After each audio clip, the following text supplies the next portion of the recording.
Welcome to Easy Nursing. Students, आज का जो हमारा टॉपिक है और जो उसके ऑब्जेक्टिव्स हैं वो है नर्सिंग क्या है। नर्सिंग एज अ प्रोफेशन कब स्टार्ट हुई।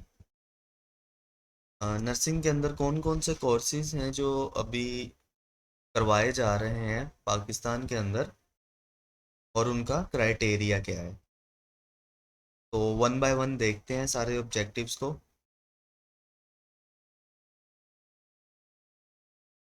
सबसे पहले हमारे पास आता है नर्सिंग।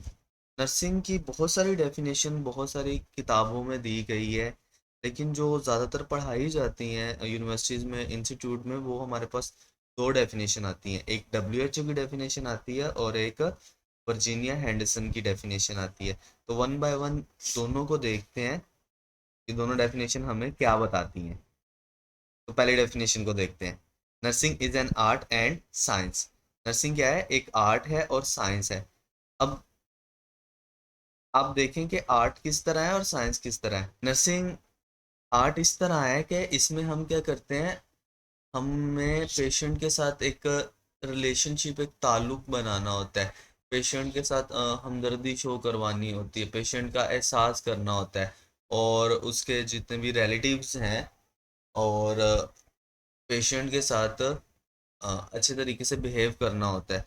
तो इसीलिए नर्सिंग को क्या कहा जाता है? एक आर्ट कहा जाता है।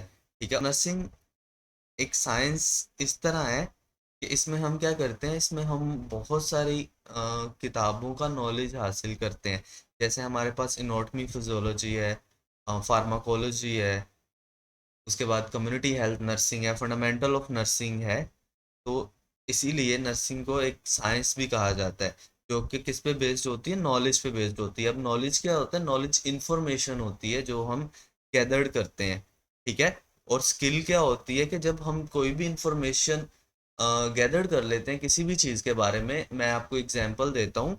जैसे सिरिंज है, आपने सिरिंज की इंफॉर्मेशन, उसका नॉलेज गैदर्ड कर लिया, हासिल कर लिया, लेकिन इंजेक्शन लगाना कैसे है, वो एक स्किल है। इसीलिए नर्सिंग किस पे बेस्ड है? नॉलेज पे बेस्ड है और स्किल पे बेस्ड है, और मोस्ट इम्पोर्टेंट एटीट्यूड पे बेस्ड है। जैसे कि आप सब जानते हैं कि किसी भी फील्ड में एटीट्यूड बहुत मायने रखता है।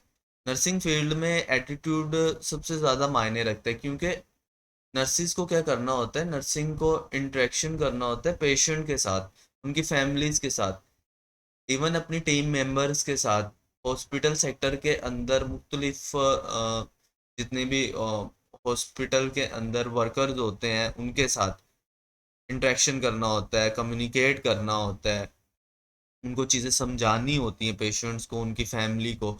उसके अंदर नर्स का एटीट्यूड बहुत मैटर करता है। ठीक है। अब नर्सिंग के अंदर हम क्या करते हैं? Maintain health to prevent illness to alleviate physical, biological and physiological pain. इसमें क्या करते हैं हम लोग? पेशेंट की हेल्थ को मेंटेन करते हैं और उनकी बीमारी को प्रिवेंट करते हैं। ठीक है। और उनकी फिजिकल पेन, बायोलॉजिकल और फिजियोलॉजिकल पेन को क्या करते हैं? कम करते हैं। ठीक है। और कॉम्प्लिकेशन से बचने के लिए और खुद एतमादी को बढ़ाने के लिए हेल्थ की जितनी भी डेली नीड्स होती हैं उनको पूरा करते हैं। ठीक है। तो ये क्या है? हमारे पास डब्ल्यू की डेफिनेशन है। उसके बाद हमारे पास सेकंड नंबर पे आती है वर्जीनिया हैंडरसन की डेफिनेशन, जिसमें हम देखते हैं कि nursing is the unique function of the nurse. Nursing क्या है? किसी भी नर्स का एक यूनिक फंक्शन है। ठीक है। जो क्या है? किसी भी इंडिविजुअल को असिस्ट करना, भले वो बीमार हो या तंदुरुस्त हो। उसकी कौन सी एक्टिविटीज में असिस्ट करना होता है? उसकी हेल्थ की एक्टिविटीज में असिस्ट करना होता है और उसकी रिकवरी की। अगर तो वो बीमार हो गया है तो उसको, उसकी हेल्थ को दोबारा रिकवर भी करना है। तो इन तमाम एक्टिविटीज में एक नर्स क्या करती है? उसको असिस्ट करती है। ठीक है। और even to a peaceful death, एक पीसफुल डेथ में भी क्या करती है नर्स? असिस्ट करती है।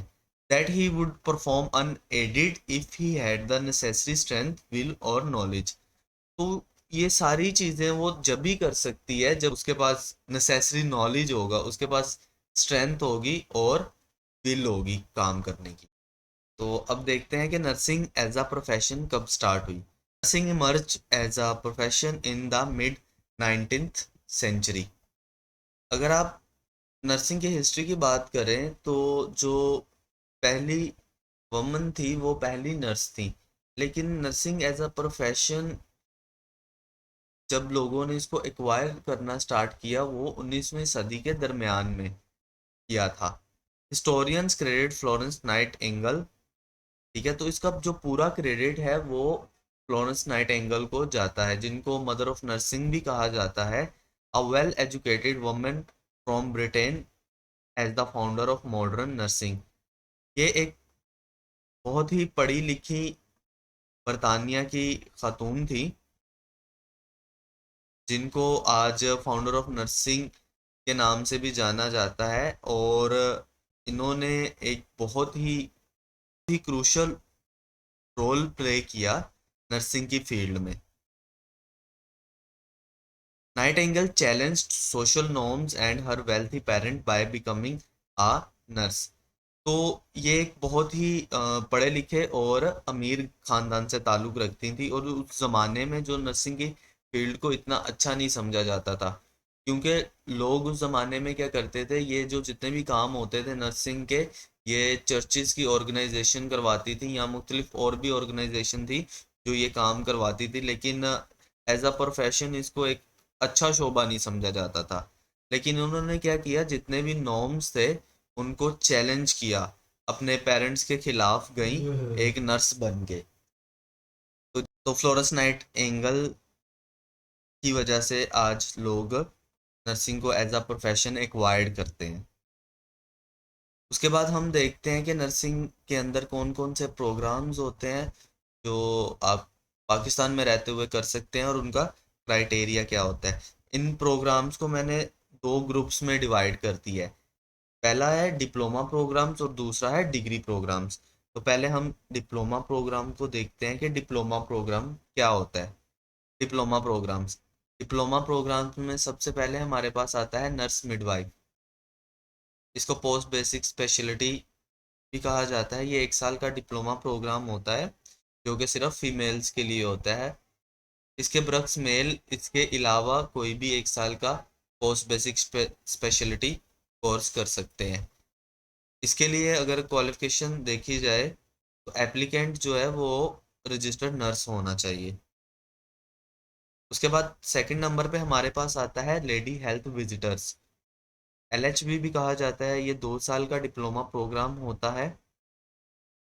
इसके अंदर एफएससी प्री मेडिकल होनी चाहिए और 45% होनी चाहिए मिनिमम, या फिर मैट्रिक साइंस होनी चाहिए और 45% होनी चाहिए मिनिमम। अगर एज लिमिट की बात करें तो हमारे पास एज लिमिट आती है 14 से 35 साल। तीसरे नंबर पे हमारे पास आता है कम्युनिटी मिडवाइफ, जिसको CMW भी कहा जाता है। ये 18 महीने का डिप्लोमा प्रोग्राम होता है।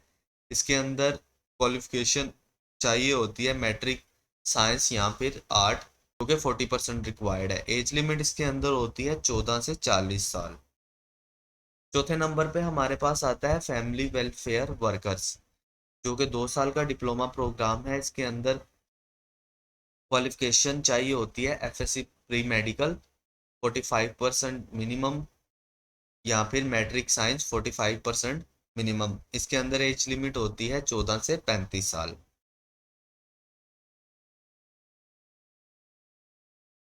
5वें नंबर पे हमारे पास आता है सर्टिफाइड नर्सिंग असिस्टेंट, जिसको CNA भी कहा जाता है। ये रिसेंटली पाकिस्तान में लॉन्च हुआ है और इसके अंदर जो क्वालिफिकेशन है वो एफएससी प्री मेडिकल 45% मिनिमम, या फिर मैट्रिक साइंस 45% मिनिमम, या फिर मैट्रिक आर्ट्स 50% मिनिमम, या फिर FA 50%। इसके अंदर एज हमारे पास होती है 14 से 35 साल। आगे हमारे पास आते हैं डिग्री प्रोग्राम्स। डिग्री प्रोग्राम्स में सबसे पहले हमारे पास आता है जेनेरिक BSN। ये 4 साल का डिग्री प्रोग्राम होता है, जो कि आजकल पाकिस्तान में बहुत ज़्यादा बच्चे इस प्रोग्राम को एक्वायर कर रहे हैं। इसके अंदर क्वालिफिकेशन हमारे पास आती है FSc pre medical 50% minimum. Age limit इसमें हमारे पास आती है 14 से 35 साल, और मेरिट की बात की जाए तो ये ओपन मेरिट है। सेकंड नंबर पे हमारे पास आता है पोस्ट आरएन। ये भी बीएसएन के इक्विवेलेंट होता है। ये 2 साल का डिग्री प्रोग्राम है। इसके अंदर क्वालिफिकेशन चाहिए होती है डिप्लोमा इन नर्सिंग, और फीमेल के लिए स्पेशलिटी डिप्लोमा चाहिए होता है 1 साल का, और मेल के लिए इसके वर्क्स कोई भी 1 साल का स्पेशलिटी डिप्लोमा। इसमें जो एप्लीकेंट है उसका 1 साल का एक्सपीरियंस होना चाहिए एज अ रजिस्टर्ड नर्स।